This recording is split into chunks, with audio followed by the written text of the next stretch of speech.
really exciting kind of console and PC titles, including Ark Survival Evolved and its various DLC, and 428 Shibuya Scramble, which is this weird graphic novel game that was originally made for PlayStation Vita and was in Japan only.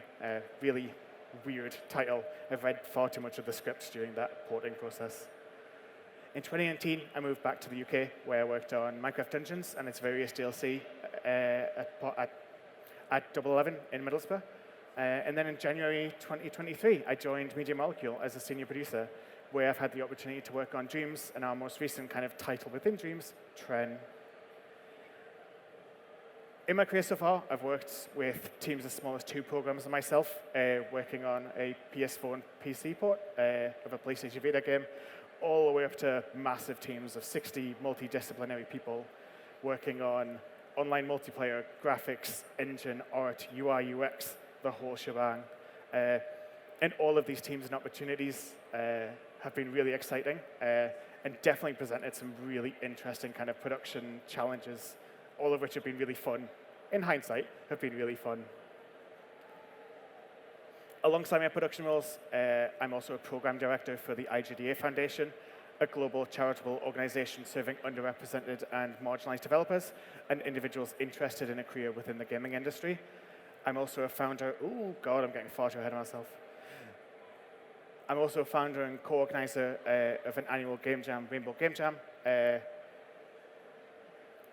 with the intent of kind of uplifting queer developers with a queer game jam and creating an opportunity to explore queer stories through games. Both of these kind of organizations are really important to me because diversity, equity, and inclusion are really important, especially in this industry. And I think it's really important that as an industry, we should be moving forward and making it a more diverse, inclusive place in the industry. And hopefully, my role in those organizations allow me to do that. So now that I've talked about myself, I'm actually going to talk about the fun bit now, which is production. So what does a producer do? Production's role is overseeing the development of a project, managing the development team, schedule, stakeholders, publishers, external teams, and budgets for a project. This may vary depending on the studio or project and their requirements. Different stages of projects may require different skills, workflows, and processes, and teams may vary according to a project. Production requires a varied and ever-changing number of skills. It can often feel like you're spinning a lot of plates or that you need a lot of hands to be able to keep on top of your work. The goal of production is to deliver a game on time, of high quality, on budget, with a happy and productive team. As producers, we use the tools and data at our disposal to make the best decisions possible to ensure that we are able to deliver a product within these pillars and remove obstacles that may get in the way of doing so. All of this can be a really tricky balancing act, and at times there may have to be compromise in some of these areas where we end up in situations where we need to cut features so we can stay on time. Alternatively, we risk overcommitting our teams. We end up crunching to deliver a project on time, or dates and deadlines end up slipping, or we end up releasing a buggy game. And we've all seen examples of all of those happen in our industry. Production roles vary quite a lot from studio to studio. Unlike disciplines like art and programming, which have clear expectations around skills and are generally pretty consistent across the industry, the day-to-day skill requirements and responsibilities of a producer will vary massively between different studios. It's a very non-standardized role and often can involve wearing kind of multiple hats. Titles for production also have quite a lot of variation within them. At the entry level of production, we have the junior kind of and associate kind of producer roles, moving up to associate producer, progressing onto production, and then up to senior, lead, and principals, and then executive producers and production directors. We also have some studios that name their producers development managers, and again, different studios, different things, but all essentially is production in its role. Different studios may also have specialized production roles, such as art, tech, narrative, design, or just any other discipline producers. These roles tend to be in a large studio with huge teams, where producers have a more in-depth and specialized knowledge of the teams that they're working with. Alternatively, kind of like in my career, a producer can have a slightly more generic role and work with multi- and cross-disciplinary teams, and have a broader kind of knowledge base rather than like a really deep knowledge base in one particular area. The best way to kind of understand how these roles vary is to look at the level of oversight and responsibility that they may have at the junior at the junior or assistant level of production. Their focus may be on the day-to-day of a team and supporting the team and getting their tasks done and making sure that they're finishing their work like on a sprint-to-sprint basis. As we progress through the associate and the producer level of production, these roles start to look more ahead of a project and less at the day-to-day, and more about supporting the team and making sure that they are delivering work for a deadline and removing the blockers of their work, and start getting responsible for larger and larger teams. For senior and above, a producer should be looking way ahead in the project, have a good oversight of the entire development roadmap, and may be responsible for large or multiple teams in a studio, or even responsible for multiple projects. I like to think that as you're getting higher in the production, you're kind of a bit Eye of Sauron in a studio. You're looking kind of over everything, trying to watch all the different problems as they come through. Production is a role that has a lot of pathways to enter, as a lot of the skills, both in and outside of the video game industry, are transferable to production, such as leadership, communication, project management, risk analysis, conflict resolution, just to name a few. A friend and previous colleague of mine, before joining video games, worked at a software company. But before that, he was an archaeologist, like literally digging up bones in the ground. And that took him on his journey into production. And to be honest, he's one of the best producers I've ever met for it. But don't tell him I said that. Several universities have video game specific courses, and I think they're all basically dotted around here.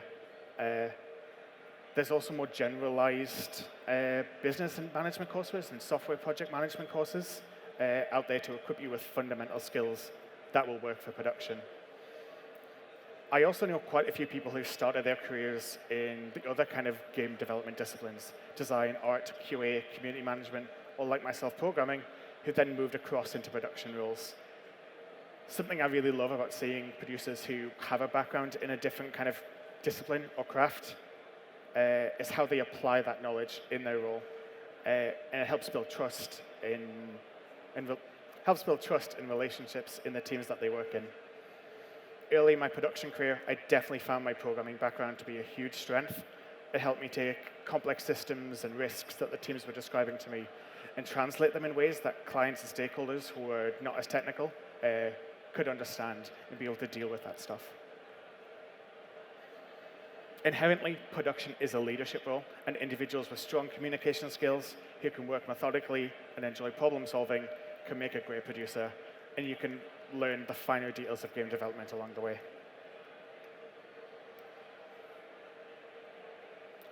What I often say when asked what a producer's day-to-day looks like is that it is very varied. From the outside, this can look like a barrage of meetings, interspersed with asking your team to update their Jira tickets. However, the actual day-to-day of a producer is always in aid of the project moving forward, be that liaising between teams and departments to ensure that they are collaborating, identifying risks and mitigating them, working with leads and stakeholders to plan the development of the project, forecasting and reporting on the development, and ensuring milestones are delivered.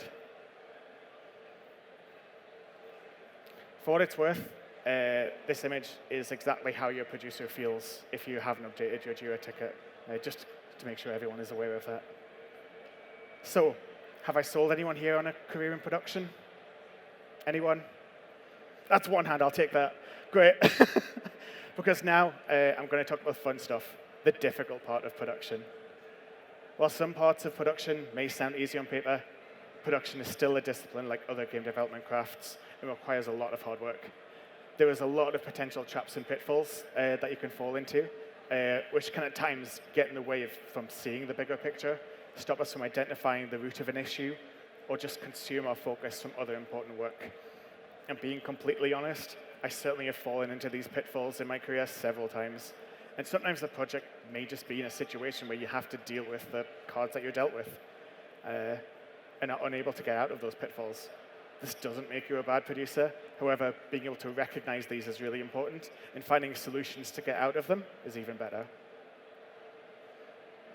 An easy pitfall for producers to fall into is around time management. As producers, it can be very easy for us to spend our days doing lots of things but is this always how we should be spending our time? For both yourself and your team, you only have a limited number of hours in the day to get your work done. But how will anyone know what they should be doing if there isn't a clear priority for all of the work? We can often get sucked into the granular detail of day-to-day tasks and issues, and that we don't allow ourselves the time to see the big picture, the high-level plan, or foresee the upcoming risks in the project or with your team. This can also lead you to becoming a huge bottleneck within your production processes, as the team are not able to talk to you about risks, the progress of their work, and ultimately, this can lead to them not trusting you to be able to get things done on time, or not trust being able to bring their problems to you. An important skill for producers is to be able to evaluate and prioritize your work, be that the work for the project or team, or your own work. Unfortunately, that sometimes means you have to miss the cool things going on in your studio just to make sure that you get work done. But you can always go back and check it out, and your team will be better off knowing that you've got the important things done, or that they understand the clear priority. This picture might not seem like it makes much sense, but what I'm showing is my dog Hikari practicing really poor time management. She's decided that laying on the floor in the middle of the grass, because she wants stomach rubs, is higher prior than finishing work and letting me get back home and get to work. And for those interested, she did get the tummy rubs. Absolute menace. Another pitfall a producer could fall into is being risk-averse or being stuck with decision paralysis. There are several reasons why a producer may be risk-averse. Sometimes you don't have enough quantitative data at hand to be able to make the decision, or just relying on second-hand information or really limited information. Sometimes the decisions you have to make pose huge risks on both sides, and you're not able to foresee or estimate what the result of those risks could be. Sometimes you're stuck waiting on external validation. Your project has a lot of stakeholders involved, and it's important that they are all part of that decision-making. But you also can't necessarily agree a path forward if they're always busy in lots of different meetings. Or maybe you lack autonomy in your role, so all of your decision-making needs to be signed off up the chain above you. And finally, we can't talk about production without talking about processes. The processes you and your team follow can set the project up for success or be the bottleneck that causes delays in the project. But often, we can't see the problems in our own processes, or there is seemingly very little incentive to improve them. When producers join teams, there can often be resistance to new processes. If it ain't broke, why fix it? This can often lead to resistance to change on teams, which can be a real problem when actual improvements are suggested by production, or even when needing to steer in another direction. Sometimes teams have a complete lack of process. They may just want to focus on getting on with the work. This mindset can often mean teams not working in optimal ways, with scattered and ever-changing priorities, little visibility of the progress of work, and a stressed team with unclear expectations. There's so many times I've joined teams, and they've made me, oh, we didn't need a producer before, why do we need one now? Because the work's chaos, and you really need to get it on order, and you should have shipped your game 2 weeks ago, that's why. Another issue around processes is not having the right process in place for the stage of the project. During concept development, you don't need a complex multi-step workflow requiring the sign-off of all of your tech leads and QA to commit time to testing. But with a live product, with patches going out to millions of players, maybe you should make sure that testing's in place, otherwise you're going to end up releasing a buggy patch. So we've talked about pitfalls in production and how having clear priorities, production trust, building trust in teams and building good processes are important. But Stephen, I hear you ask, how should we do those things? Well, mysterious audience member, I have a few suggestions up my sleeve. So, how do we prioritize our work? A tool that is cherished by a lot of producers is the Eisenhower matrix. What is this? What am I doing? First, gather your list of tasks or the work that the team needs to do. Then rank these by both urgency and importance. In basic terms, urgent tasks are things you feel like you need to react to straight away, like emails, phone calls, text, news, or incoming information. While important tasks are the ones that contribute to the long-term mission, goals, values of the product or the teams that you work in. Using this process will help you identify an easy order in which to tackle your work. The urgent and important stuff, you should obviously get done first. It's clearly a high priority. Not urgent but important work, you can schedule for a later date. Urgent but not important, delegate it to someone else in your team if you have the capabilities of doing that, or again, just schedule it for further down. And finally, not urgent and not important work, get rid of it. Do not need it. This is not going to contribute anything good to your project. Just ignore it. Something to be mindful of with this method is that your urgency and importance may differ massively from those of the stakeholders that you work with. In these situations, communication is really important for both you and the stakeholder agreeing on those urgencies and importance so that you both have clear expectations on when things are going to be delivered. Trust is the foundation that allows teams to collaborate effectively.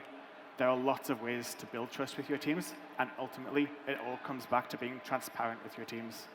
Ensure you are listening to them and that you are sharing the right information at the right time when they need it.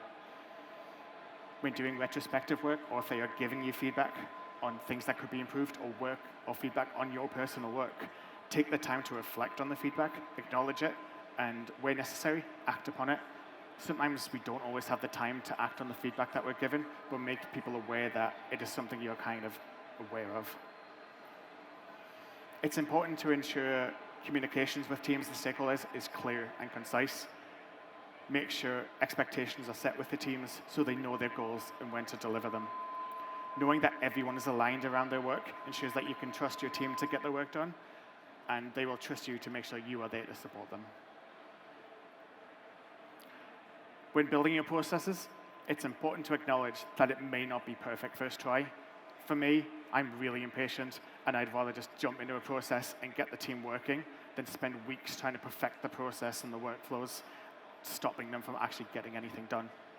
Start using your processes, evaluate them, find what works and what doesn't, get rid of the things that don't work, and just keep iterating and keep moving. As long as things are always improving, your team are going to feel better for it, and they're going to enjoy working within your processes. Processes in production are a fine balancing act, like I previously mentioned. We want our teams to be creative with their time dedicated to getting their hands dirty with the work, so we should keep our processes really minimal, right? But we also need to ensure we understand the progress of work and are able to gather the data that we need to be able to complete the work on time and to make sure work is reviewed by leads and various stakeholders. It's really important to kind of strike the right balance of complexity with your team and with your stakeholders for your processes. I'd always lean on the side of being lean with your processes, as long as you're always ensuring that you're able to gather the data needed to maintain a good vision of the project and be able to maintain the kind of product stability and quality. It's also critical for teams to understand your processes, both what the process is and the rationale behind it. You can have the perfect backlog of user stories, but if the team aren't updating their tickets as they are progressing with them, what's the point? Buy-in and trust in both you as a producer and your processes are really important. So I've spent some time talking about being risk-averse and how a producer's role is about mitigating risks. And I can't stress enough how important risk mitigation is for a producer. But we work in an innovative industry with creative people, and there are a lot of unknowns and opportunities in video games. Just completely lost where I was there. So an important skill for producers is learning to be comfortable with ambiguity, with not knowing how something is going to necessarily turn out. Learning to be comfortable with ambiguity and knowing where to take risks with development can take a hell of a long time. But there are ways to become more comfortable with this. Where possible, our decisions should be well-informed, but sometimes we have to make decisions without all of the information. The risk here being we can't fully foresee or forecast how these scenarios are going to play out. In these scenarios, it's best to make sure that you have a plan B for when further data arrives, and you need to pivot direction with your team. Work might be lost, but it also gives you and your team the opportunity to learn, and it's better to fail fast than to have not tried anything at all. So, in summary, understand your priorities, ensure the most important and urgent work is tackled first, and your teams are aligned on priority. Build trust with your teams, be present, be transparent, take on their feedback, and deliver on your promises. Keep iterating on your processes. Find the best processes and works for your team and the stage of the project. Keep finding ways to improve them, and don't be afraid to try new things. Learn to be comfortable with ambiguity. Mitigate risks where you can, but know that sometimes innovation requires taking a few risks along the way. And failing is an opportunity for us to learn. Thank you, everyone. Here are my contact details if anyone is interested. If you scan the QR code, it'll take you to a link that'll kind of link you to all that. And I have a ton of time for questions, so any questions?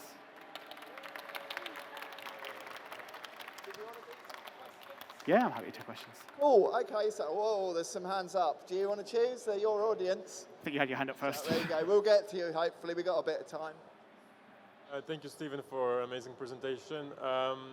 You laid out quite clearly what the producer and production company does. I wanted to ask, what's your experience and vision of what publishing producer does? Because like a development producer makes the game and is responsible for the output and the product. Yep. What is publishing producer responsible for? Yeah, absolutely. So for a publishing producer, I've never been in that role, but from my understanding of that role, it tends to be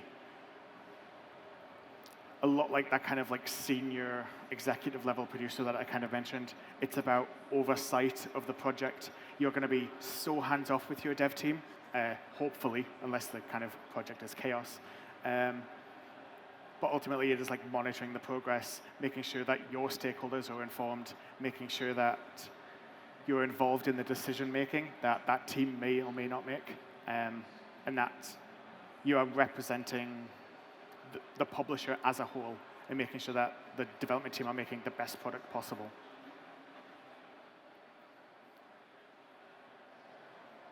Dan? Oh, no, go ahead. Hi, thank you.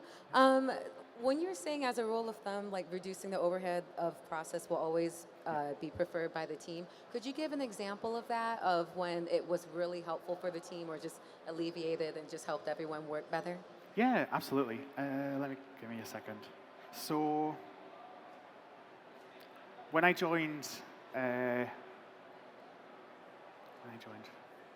I'm just thinking about different things. Okay, yeah. So when I joined 11, there was very much a lack of process, and part of the problem there we had was that there was a lack of reporting to the client. So we introduced a hell of a lot of process to make sure that the client was getting a lot of information, daily reports, etc. But that was requiring a lot of time from my leads to kind of compile information, like updates on what the team were doing and that sort of stuff. And that was taking more time from their day that they could have been doing on work or one-to-ones kind of with the team. So eventually, we as producers kind of started taking that process away from them. So we started owning that daily reporting and basically allowing them that kind of free time to focus on the work at hand. And then also trying to then use kind of the data tracking tools we were using, like Jira and ADO, to make sure that we were capturing the information and using that to inform the reports rather than just anecdotal from the leads as well. So it just freed up a lot of their time. Hope that answers your question. Yes, Okay. thank you. Thank you for the talk. Thank you. I work in an adjacent industry, tabletop role-playing games. Okay, yeah. And where the company's not yet big enough to put someone on a salary, have you encountered kind of like a project-to-project basis producing? Not particularly. And kind of, I guess it's what I end up seeing in studios who don't have like a dedicated producer is leads of various degrees will do chunks of production role. It's always that thing like you join a studio who haven't had producers before. Like, oh, we never had a producer before. But you'll find that like your design and tech leads are actually doing a lot of production work rather than their actual code work. And that's tend to be what we see. Where you can lean on your leads to be able to take on that responsibility if it's not something you can kind of necessarily have in your team at a given time. Thank you. That's great. And I think it's definitely yours. Hi, Steve. Hi, Dan. So you talked about coming from tech and how that helped you producing tech teams, but could you talk a little bit about the other side in terms of building that relationship with artists or designers whose workflow you're less familiar with maybe and need more time to sort of work with? Absolutely. I guess the thing about building good relationships with people is just be human. The worst sort of producers are people who like view leadership and management as like, I'm the one in charge, do what I say. It doesn't work like that. Like, a game is not going to be delivered by a collection of producers. It's going to be delivered by a development team.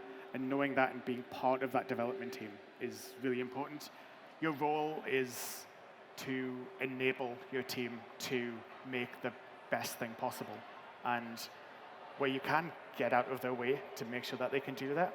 But where you need to, be there to support them and help push them forward. I think that answers your question. It does. Okay. Thank you. We've got 3 minutes left, so we might squeeze in 1 or 2 more. Can I see a hand anywhere? It's like an auction. I'm just looking for. Oh, sorry.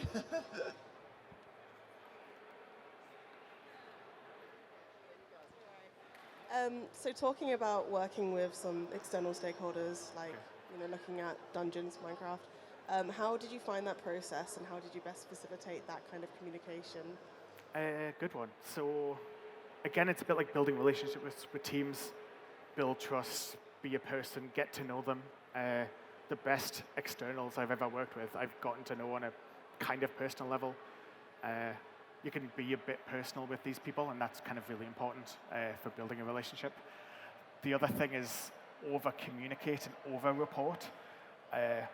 No one's ever going to complain about having too much information, but if they don't have enough, then it becomes a real problem really fast. And I think that's a really good way of building relationships with stakeholders, especially externals. Yeah, absolutely. Nice one. And when I said we'd only had 2 minutes left, I'm a confused idiot who's actually set the schedule. Strictly speaking, we've got 15. We don't have to fill that. But one last chance. Anyone else want to ask a question? I'm going to. Are there any obvious hands I'm missing?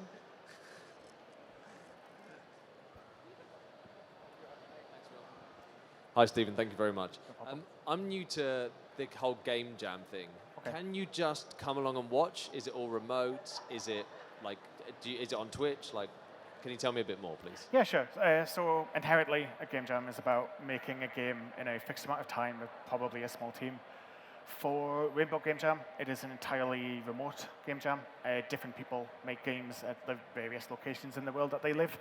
And that happens over the course of 2 weeks. We have a Discord server where people join and communicate, etc. So the way that we do it is roughly every September. We have this 2 weeks where people just go away and make a game and then kind of turn up at the end and start like playing each other's games and hanging out. But again, it's all kind of remote and asynchronous. There are lots of other game jams about there, like Global Game Jam it tends to be site-specific based. So a lot of universities host them as well. And that's about being kind of present with a team, making it on site, and again, playing games with each other and your pals kind of around the place. Thank you very much. That's right. Oh, another one. Oh, and another one. Hi, great talk, thank you. So we are working at a company as 2 producers, and we've been working with a lot of brands as an agency for advertising and stuff, but we're trying to make the transition into gaming industry, and as an indie company, I guess we're trying to get our first game out the door. Yep. What would be the important things that we should be looking out for and keep in mind as producers for Sure. into this? I guess the big thing is make sure that you've got like a consistent cash flow, I guess. Make sure that you've got the money to kind of support the team, especially as you're starting to kind of go indie. Make sure like you have that other revenue stream of like, oh, we're still making money from this, and we can actually support the game development on the side that's kind of costing money.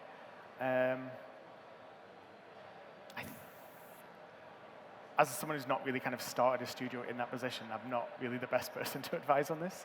So yeah, sorry about that. Yeah, fair enough. Thank you. Thank you. Did we have one more here? There's one here. Oh, up there. Yeah, sorry, I've forgotten left and right.